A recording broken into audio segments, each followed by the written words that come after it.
Bonjour à tous, alors on se retrouve pour la 7e vidéo sur le montage du BBX. Alors là vous le voyez monter parce que les vidéos je les ai fait une fois que j'ai tourné tous les extraits.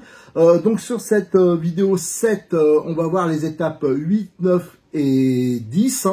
Donc là on va commencer à s'attaquer un peu à la suspension arrière, notamment les tirants qui vont relier les bras de suspension, les bras tirés. Je voulais au passage remercier Cyril Domdis34 parce que sans lui, ces vidéos, j'aurais jamais pu les faire. Et je vous rappelle qu'il offre les frais de port, je crois, à partir de 149 €. Mais aussi, et ça c'est à notre demande, c'est pour ça que j'insiste toujours dessus, vous avez, quand vous achetez un 10e, un 8e, quelle que soit la voiture, vous avez le kit premier dépannage. Avec, je vous le mets en incrustation, dedans vous avez des roulements, vous avez des colliers, des clips, de la visserie, du double face, tout ça. Et vous le verrez lors du montage, notamment le double face que j'utilise, il est beaucoup mieux celui qu'il offre, parce qu'il est plus épais. C'est celui qui va me servir pour toute la partie, la partie électronique, les colliers pour les filets, une bonne partie des vis, je les ai utilisés aussi sur la voiture. Donc c'est pas pour rien, voilà. Autrement, qu'est-ce qu'il y avait à dire? En avant pour le montage.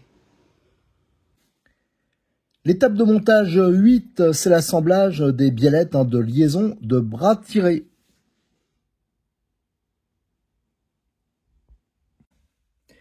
Donc cette étape 8, on va assembler donc les biellettes de liaison pour le bras tiré. Alors en fin de compte, ici vous avez ce fameux bras tiré qui est monté sur rotule. D'ailleurs, on le verra, j'ai pas encore regardé, mais j'ai l'impression que là, on va monter des rotules, celles qu'on a sur les TT02 par exemple. C'est pour ça que j'avais pris les options, parce que c'était indiqué.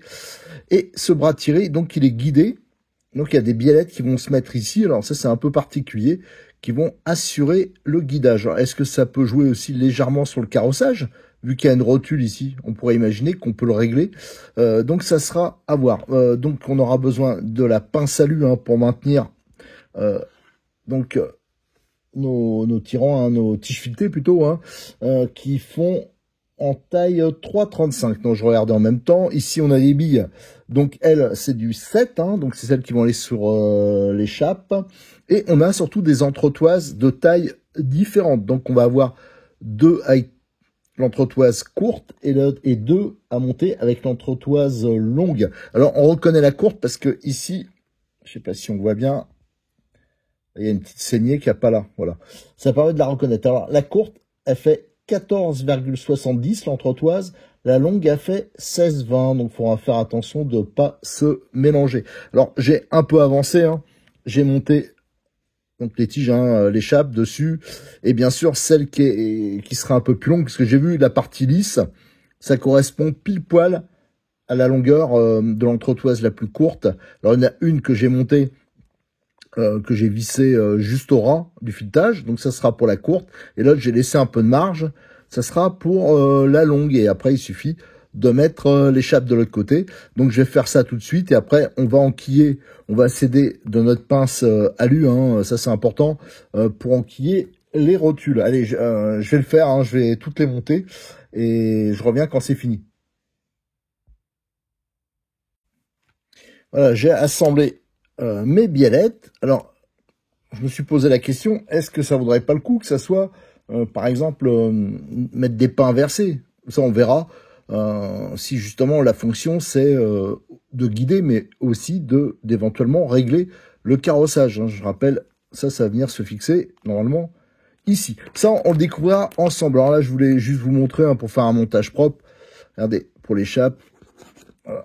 Ça, je l'ai dit parce que j'ai vu quelques massacres au niveau. Voilà, ça c'est hyper pratique.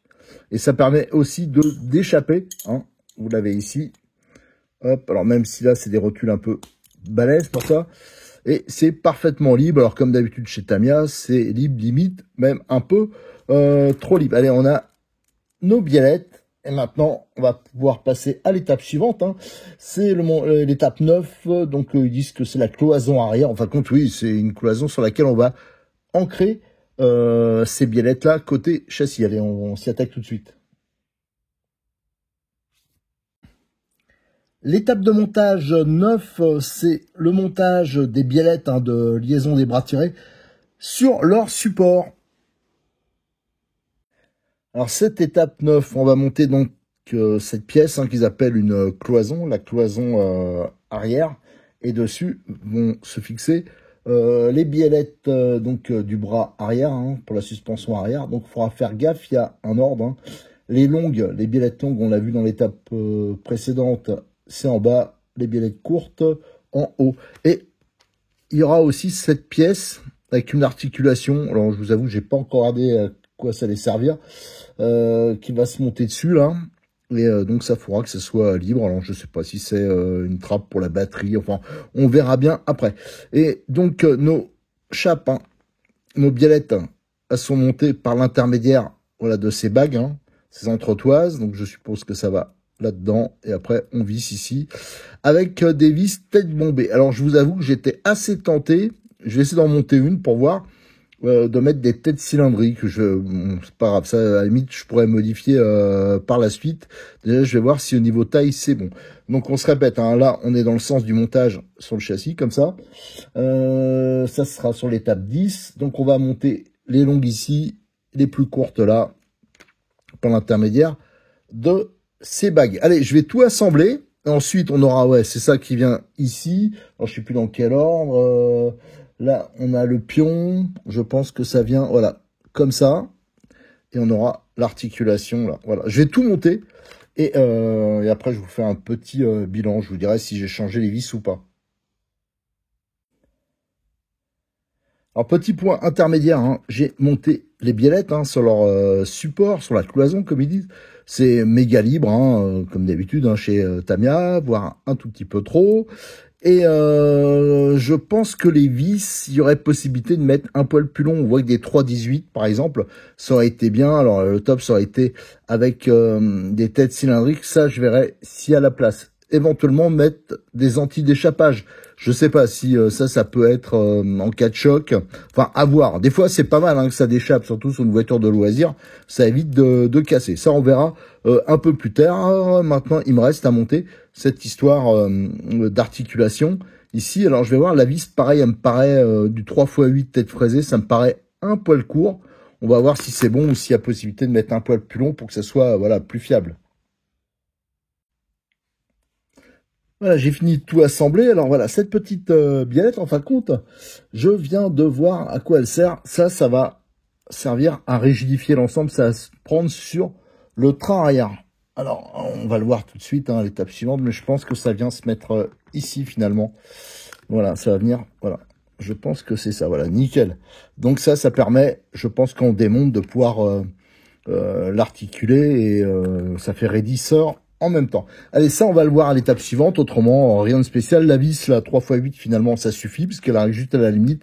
Donc, il n'y a que celle-là qu'on pourrait mettre éventuellement du 3,18. Voilà, mais pour l'instant, c'est bon. On va le laisser comme ça. Allez, donc, on va maintenant s'attaquer à l'étape 10. Donc, c'est le montage de l'ensemble sur le châssis et la fixation sur la cellule arrière. L'étape de montage 10, c'est l'assemblage des biellettes de leur support sur le châssis. Alors cette étape 10, donc on va assembler notre support avec ces biellettes. Donc là on a les 3 fixations, on les retrouve ici, donc ça va se monter comme ça. Voilà. Si je me plante pas, c'est ça. J'ai une biellette qui doit gêner. Hop. Et après, nous aurons, ici, il va falloir raccorder donc cette petite biellette là entre notre support et le train arrière. Donc avec cette vis 3,15. Le reste, c'est des vis tête fraisée. Et nous avons aussi cette pièce. Voilà, ils appellent ça une cloison qui va venir se mettre sur les 2 vis là. Comme ça, donc c'est pareil avec des vis tête fraisée 3x8. Et ça, je pense qu'après, ça va servir à accueillir le contrôleur ou le récepteur. Donc ça, on verra après. Je vous dis, à chaque fois, je regarde pas trop la notice à l'avance pour garder un peu la surprise. Mais c'est vrai que c'est pas mal quand vous faites un montage, surtout quand vous n'êtes pas habitué, de regarder l'ensemble de la notice pour avoir quand même une vue... voilà, d'ensemble du montage de la voiture quand elle est terminée et où chaque élément il se place. Alors ce que je vais faire, c'est que je vais tout monter, tout assembler pour hors caméra, pour vérifier au moins que les tailles de vis sont bonnes. Alors, un petit point intermédiaire, hein, j'ai donc monté cette cloison, donc avec les vis 3x8 têtes fraisées d'origine, et en fin de compte, on voit qu'on pourrait mettre jusqu'à 3x10 s'il y a besoin, par exemple si vous foirez un peu, voilà, c'est toujours bon de pouvoir mettre un peu plus long. Donc là, j'ai laissé les 3x8 et la cloison. On voit, il y a une petite souplesse, c'est quand même assez rigide, hein. Donc ça va permettre quand même de fixer, si c'est bien là-dessus, hein, que ça va se mettre le contrôleur. Donc ça, c'est plutôt bien, parce que en fin de compte, il prendra pas trop les vibrations. Ça, c'est bien. Maintenant, je vais fixer l'ensemble sur le châssis. Donc ça, c'est des 3x10. Donc là, on voit que clairement, il y a de la marge, hein. Si on voulait mettre plus long, c'est possible. Je dis toujours ça, hein, parce que ça peut arriver. On foire ou un truc comme ça, donc c'est toujours pratique. Et là, il y aura ici la 3x15, donc pour accorder, je le rappelle, à la cellule arrière.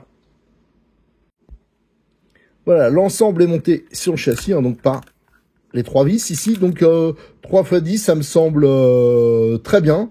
Donc aucun souci à ce niveau-là.